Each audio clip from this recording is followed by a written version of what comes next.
The Commonwealth Government cut all federal funding to the Queensland and Northern Territory Working Women's Centres in 2016 and again in 2020, with the centres only managing to survive because of modest funding commitments from the Labor state governments.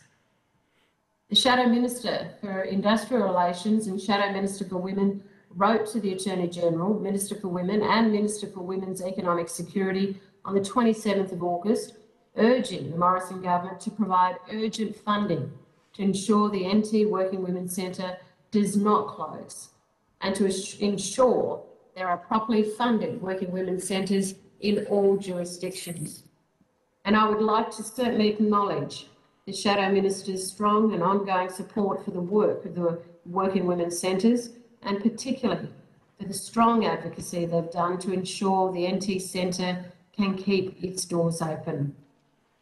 The government indicated through Senate estimates that they are negotiating with the states and territories on a joint funding arrangement for working women's centres to be established in all states and territories. This was welcome news, but it cannot be an excuse for the Morrison government to try and dodge responsibility and put this on to the states and territories. The NT Working Women's Centre has proven its worth for more than 30 years, and the evidence is clearly there, the work of the NT Working Women's Centre and what it's done and what it continues to do, which aligns with the national plan to reduce violence against women and their children and will contribute to the development of the next national plan.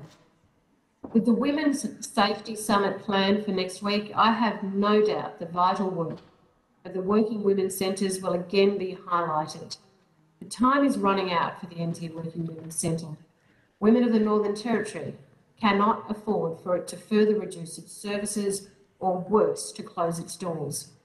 In the past 5 years, 1 in 3 people experienced sexual harassment at work, including 2 in 5 women. This widespread workplace harassment costs the Australian economy $3.5 billion a year. It must stop.